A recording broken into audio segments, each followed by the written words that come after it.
50부터 오늘 내 편으로 만드는 좋은 습관. 사토된 지음, 강성욱 옹김, 문예 준추사에서 출판하였습니다. 안녕하세요. 부자의 서재입니다. 오늘은 50부터 오늘 내 편으로 만드는 좋은 습관이라는 책을 여러분께 소개시켜 드리겠습니다. 지은이 사토된님은 홀로 비즈니스와 행동습관 전문가이십니다. 그의 일관된 테마인 습관에 관한 서적은 100만 부를 돌파했습니다. 상장 기업과 교육기관에서의 행동습관에 관한 강연은 알기 쉽고 구체적으로 바로 실천할 수 있다고 큰 호평을 받고 있습니다. 왠지 좋은 기분으로 살아가는 일이 가장 중요하다는 독자적인 이론을 펼치고 계십니다. 자, 그럼 내용으로 들어가 보겠습니다. 50대부터의 인생 격차, 근원은 마음의 차이. 50대는 모든 의미에서 커다란 차이가 생기는 연령대입니다. 실제 나이보다 늙은 사람이 있는가 하면 40대 초반처럼 보이는 사람도 있습니다. 신경질적이어서 멀리하게 되는 사람이 있는가 하면 무슨 일이 생기면 의논하고 싶어지는 사람도 있습니다. 지나온 인생을 후회하는 사람이 있는가 하면 걸어온 인생에 만족하는 사람도 있습니다. 왜 인생의 후반에 들어서 이런 차이가 생길까요? 오랜 세월 근무한 회사나 월급이 원인일까요? 일이나 사적인 인간관계에 문제가 있기 때문일까요? 아니면 자질이나 운의 차이일까요? 모두 인생의 일부이지만 인생의 격차를 결정하는 원인이라고 할 수 없습니다. 50대부터의 인생 격차를 만드는 진짜 원인은 지금 이 순간 마음의 차이에 있습니다. 50대는 삶의 앞날이 조금씩 걱정되는 연령대입니다. 정년퇴직 후에도 일을 할 수 있을까? 건강하게 살아갈 수 있을까? 장래에 막연한 불안감에 사로잡히는 사람이 적지 않습니다. 한편으론 지금 참으면 좋은 미래가 찾아올 것이라 믿고 밝은 미래를 꿈꾸며 지금을 희생하며 사는 사람도 있습니다. 그러나 아무리 애를 써도 우리는 지금 이곳에서 나로서 살아갈 수밖에 없습니다. 미래는 존재하는 듯 하지만 실은 존재하지 않습니다. 존재하는 것은 언제나 지금이라는 이름의 이 순간 뿐입니다. 그때가 되면 미래는 지금이기 때문입니다. 석가는 인생은 목적이 있는 여행이 아닌 관광여행 같은 것이라고 했습니다. 관광이란 빛을 본다라는 말입니다. 즉 즐거운 것, 기쁜 것, 고마운 것만 바라보며 지금을 소중하고 정성을 다해 살라는 가르침입니다. 젊을 때는 지금의 나를 뛰어넘어 성장하기 위해 때때로 이를 악물고 필사적으로 노력할 필요가 있습니다. 하지만 50대에게 필사적이란 말은 어울리지 않습니다. 필사가 필히 죽는다는 말이듯 고통과 괴로움이 뒤따르기 마련이라 지금을 음미할 여유가 없기 때문입니다. 50대는 풍부한 인생 경험을 가지고 있습니다.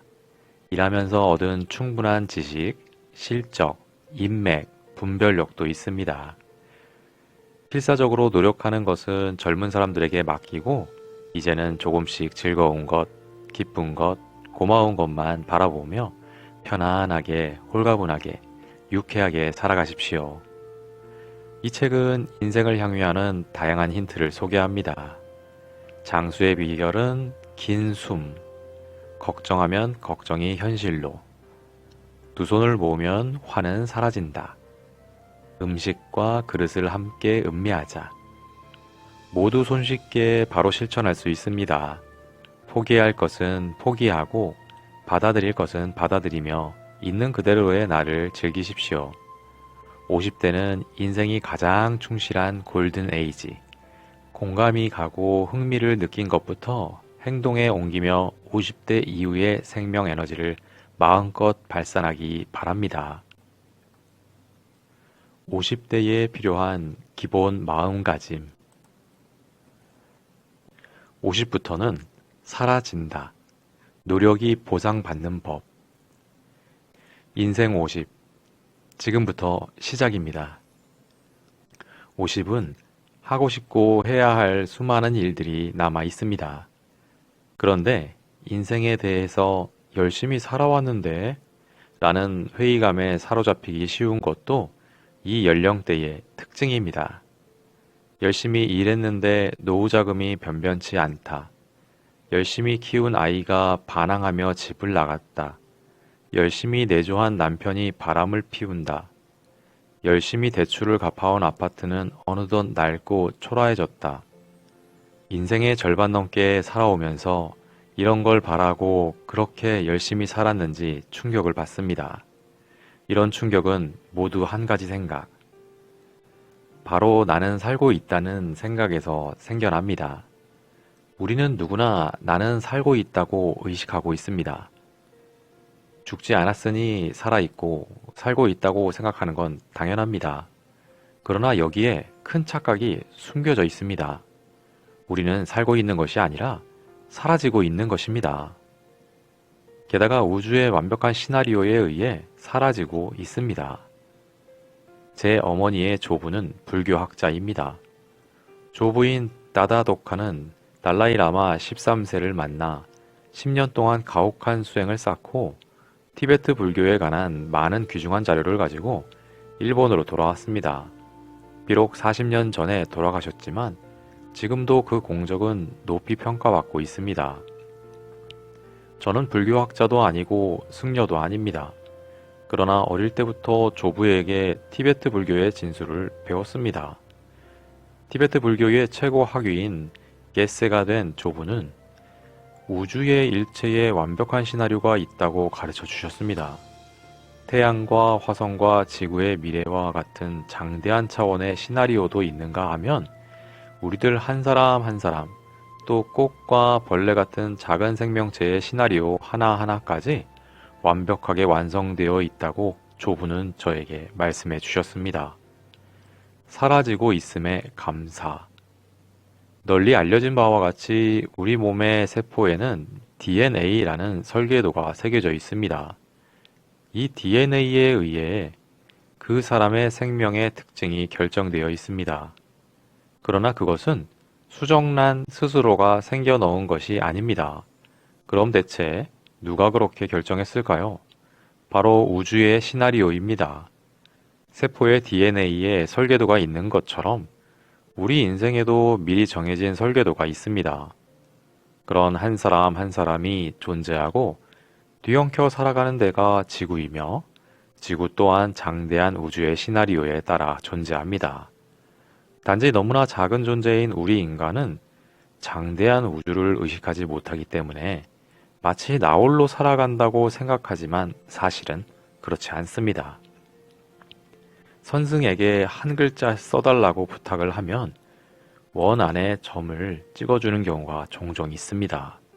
원은 대우주, 점은 소우주를 나타낸다고 합니다. 우리들은 나의 미래는 나의 힘으로 개척해 나간다고 생각하는데 대우주의 시나리오에는 일체가 결정되어 있어서 그것에 따라 사라지고 있다고 한다면 어떤 생각이 듭니까? 게다가 그 시나리오는 좋아지도록 정해져 있다고 한다면 왠지 마음이 훨씬 편안해지지 않습니까?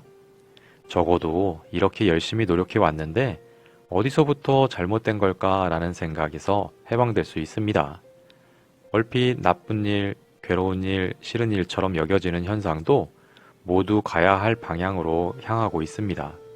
그러니 무슨 일이 일어나도 안심하고 우주의 시나리오에 몸을 맡기면 괜찮습니다.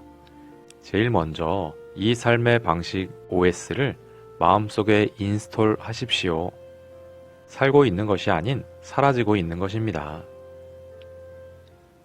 두 손을 모으면 화는 사라진다. 조바심이 사라지는 법. 며칠 전 제가 타고 있던 전철이 신호등 고장으로 멈춰 섰습니다. 그리고 곧 운행 재개 시간은 미정이라는 안내방송이 흘러나왔습니다. 다행히 제가 타고 있던 전철은 역에 정차하고 있던 덕분에 역 앞에서 택시로 갈아탈 수 있었습니다.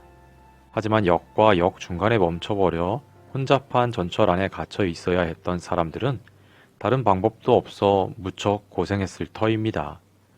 역에 정차에 있어서 다행이라고 생각하며 개찰구를 빠져나오는데 저와 동년배의 남성 몇 명이 역무원에게 다가갔습니다. 언제 운행이 재개되는지 묻고 있잖아. 중요한 약속이 있다고. 여기서 땡땡역까지 빨리 갈 수 있는 환승 방법을 가르쳐줘. 아주 험악한 분위기였는데 전철이 멈춰선 조바심에 더해 주위에 있던 사람들은 불쾌한 기색이 역력했습니다. 그들이 화를 내며 하는 이야기는 모두 말해봤자 아무 소용이 없는 일이었습니다.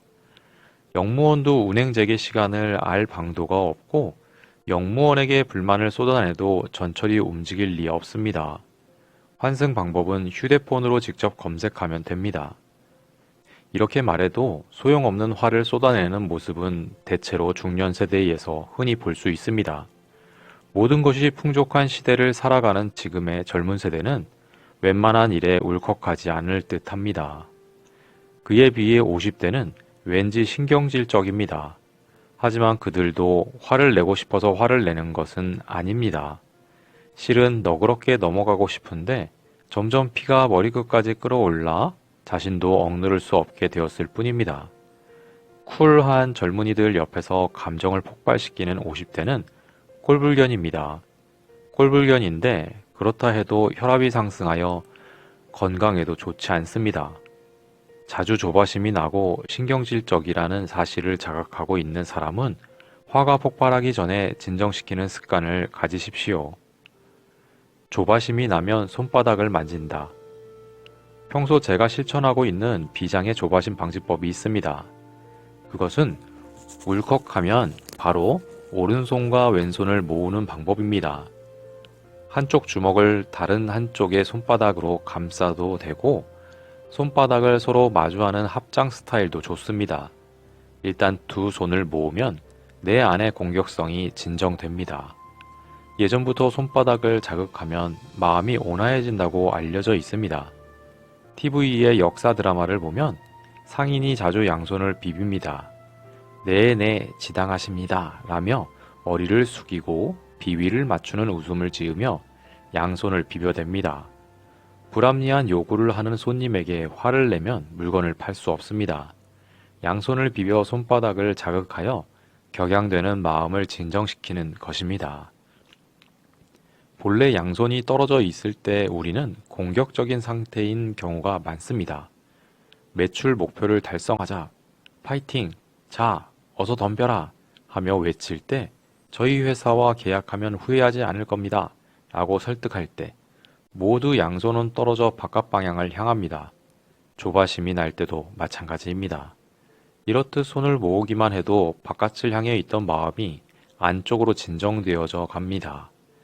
예전이나 오늘이나 우리에게 이어져 내려오는 DNA는 변함이 없습니다. 손바닥을 자극하는 방법은 의외로 효과가 있습니다. 인연의 힘, 필연의 힘, 흔들리지 않는 법. 회사를 다니는 50대, 특히 남성은 이웃과 교류하는 걸 거북해합니다.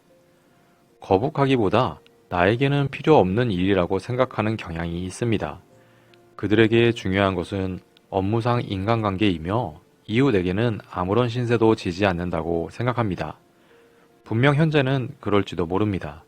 하지만 사실은 여러모로 신세를 쥐고 있는데도 본인은 깨닫지 못할 뿐입니다. 50이라는 나이를 고려하면 생각을 바꾸어야 합니다. 요행이 100살까지 건강하게 살 수 있다고 가정해도 50대는 인생 후반, 분명 인생의 반환점에 서 있습니다. 그리고 되돌아오는 코스는 이제까지 달려왔던 코스와 다릅니다.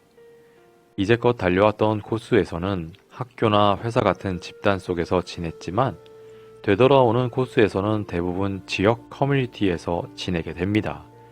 그래서 이웃과의 교류를 소홀히 하는 일은 인생 후반을 별 감흥 없는 시시한 날들로 만드는 일과 같습니다. 석가는 우주에 대해서 미진이 들러붙었다 떨어졌다 함에 지나지 않는다고 했습니다.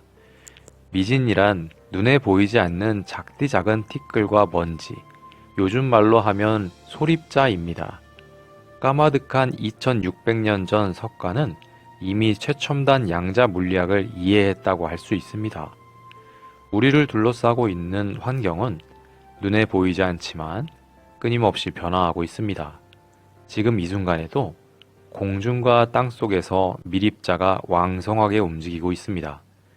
동시에 우리들 또한 우주라는 공간 속에서 이쪽에 들러붙었다 떨어지고 저쪽에 들러붙었다 떨어지고 있다는 사실을 석가는 간파한 것입니다. 제자가 들러붙고 떨어지는 건 무슨 힘 때문인지 묻자 석가는 인연의 힘이라고 답했습니다. 50대는 모든 의미에서 커다란 차이가 생기는 연령대입니다. 50대부터의 인생 격차를 만드는 진짜 원인은 습관의 차이에 있습니다. 성공에는 필연적으로 운이 따릅니다. 사람은 누구나 좋은 운과 나쁜 운을 동시에 갖고 있지만 좋은 습관이 운의 기운을 내 편으로 만들고 성공으로 이끕니다. 50 이후에는 조금씩 즐거운 것, 기쁜 것, 고마운 것을 바라보며 홀가분하게, 유쾌하게, 겸손하게 살아가시기 바랍니다. 감사합니다.